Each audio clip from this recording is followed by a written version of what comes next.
So have you ever wondered why certain chords sound so good together? Why you see them so often together in the same songs? Why are C, F, and G7 always used together? Well, in this series, we're going to talk about that question, and I'm going to give you the tools and the knowledge to apply it. So get yourself tuned up, and let's get started. Hey, before we get started, do me a little favor and make sure you are subscribed here to our YouTube channel.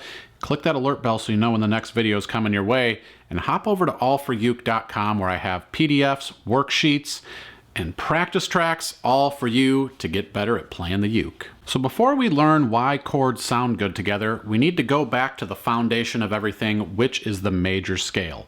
So the key that we're going to talk about today is the key of C. So we're going to be talking about all of the chords that sound good together in this parent key of C. So to get down to the bottom of this, we go back to our C major scale.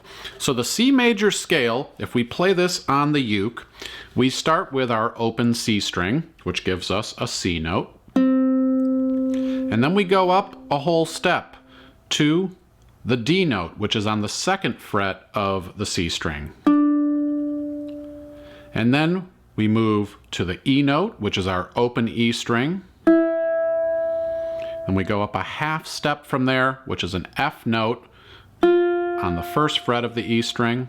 And we take our ring finger to the third fret of the E string to get a G note. And that's a whole step distance between the F and the G. Then we move to an A note, which is our open A string.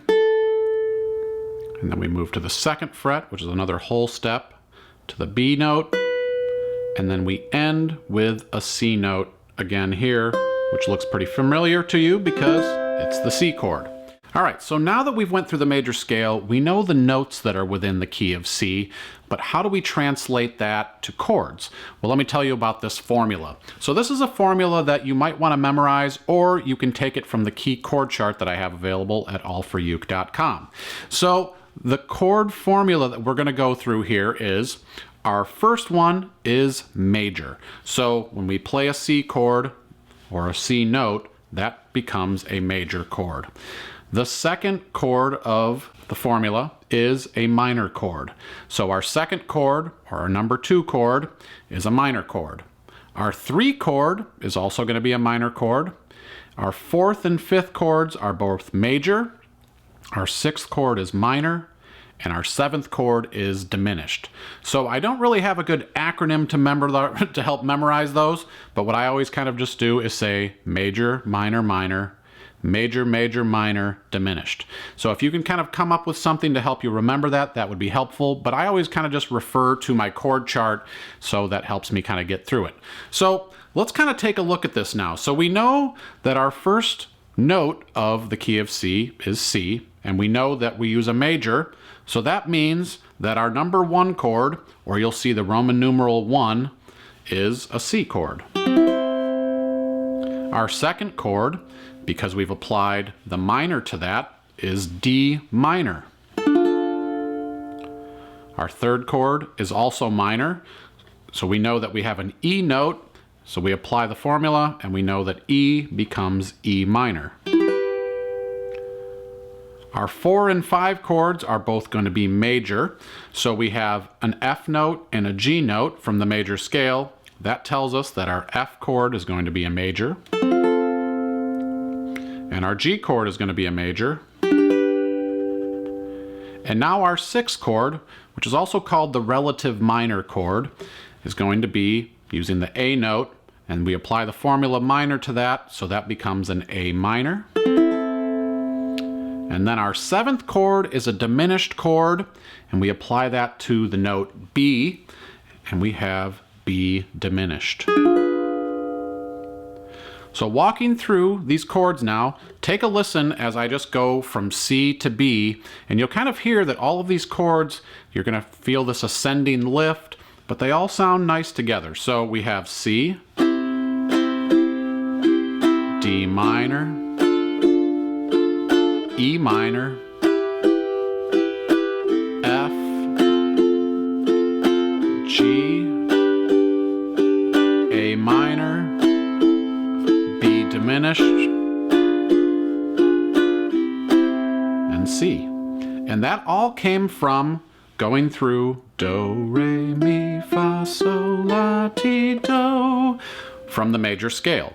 So the notes that we learned for the key of C tell us which chords that we can use together. So we talked a little bit about numerals just now. So the numerals are a way of assigning a number to a chord. And the reason why you do that is because you're not always going to be in the key of C. You might be in the key of D. So if you're in the key of D, your one chord, instead of being C, now becomes D, and everything relates back to that. So that's the reason why we use the numerals.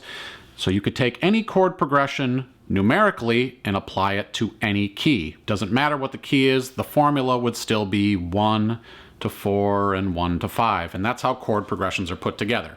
So we're going to do a couple exercises here where we're going to lay out a few chord progressions using numerals in the key of C, so you can see how chords are put together within a key to eventually make songs and chord progressions, and all of these things that you see kind of make sense of why these are always put together. So get yourself tuned up and we're going to do a little playing along. If you're digging the ukes I'm playing in this series, jump over to allforuke.com/shop where I have a full arsenal of Kala brand ukuleles.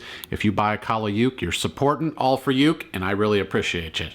All right, so let's put some of this new knowledge into practice now. So we're going to take and make a couple of numerical chord progressions in the key of C and play them together. So the strumming pattern that we'll use to demonstrate all of this together is going to be the island strum. So it'll be down, down, up, down, up, or 1, 2, and 4, and. So when I demonstrate anything, I'll be using that strumming pattern. So the first numerical progression I put together for you is a very common one. You've seen it, you've played it, you've used it, I know this. The chord progression is 1, 4, 5. So think about that for a second. We know our one chord, the first chord of the key, the first note of our major scale, C. So our first numeral is a C chord. Now we're going to go to a 4 chord. So we go C, D, E, and our fourth chord is F. We know F is our fourth note. We know that's a major chord. So our 4 chord is an F major chord. And then we go to our 5 chord, which is C, D, E, F, and our 5 chord is G. I will also mention here, the 5 chord can either be played as a just standard major G chord, or you can substitute a 7 chord. So that's why you see a lot of times G7 being played rather than G. You can substitute and kind of flop those around if you want to in a chord progression. So we'll just use the regular G major chord for demonstration purposes today. But we're just going to go through this progression now. We'll do 2 times per chord using this sequence here, 1, 4, 5. So we'll just kind of loop that a few times. I'm going to strum 2 times per chord as we go through here. So maybe try saying the numerals to yourself as you do this rather than the chords to kind of help yourself get out of that habit of just thinking that everything is within one key. So here we go here, starting on the C chord. We'll go to F and then we'll go to G. Here we go. I'll count us in. 1, 2, 3, 4. 1.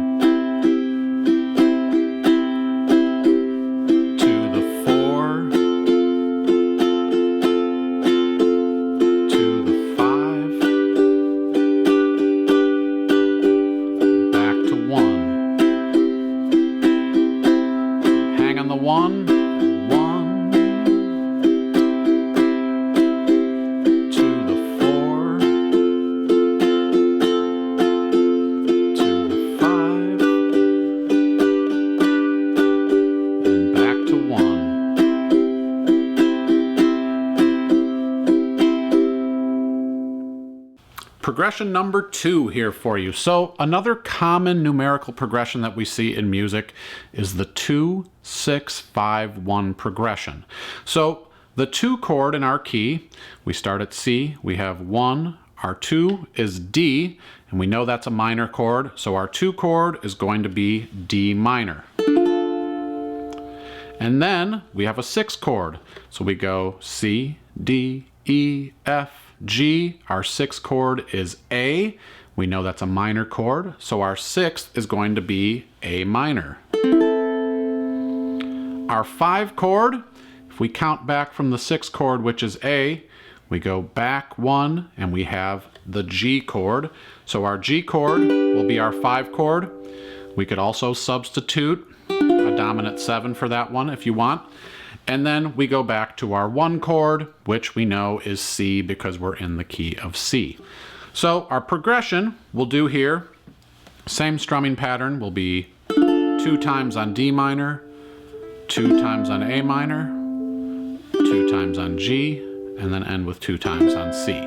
So we'll go through that a few times here with the same strumming pattern that we used, island strum, and just again try to think of this in numerals as you do this. So if you want to say this along with me, feel free, and we'll kind of go through this nice and slow. So here we go.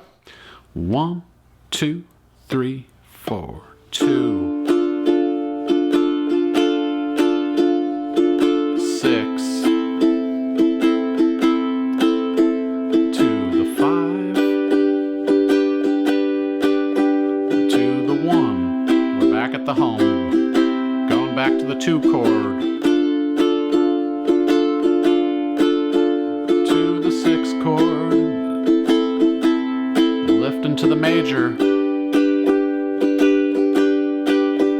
then the 1 chord. Let's do it one more time. 2 chord, 6 chord,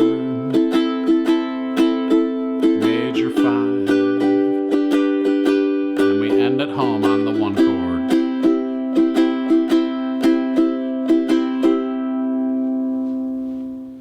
So with all this new knowledge you have now about using numerals and chords and the chords that fit together, I have a little challenge for you.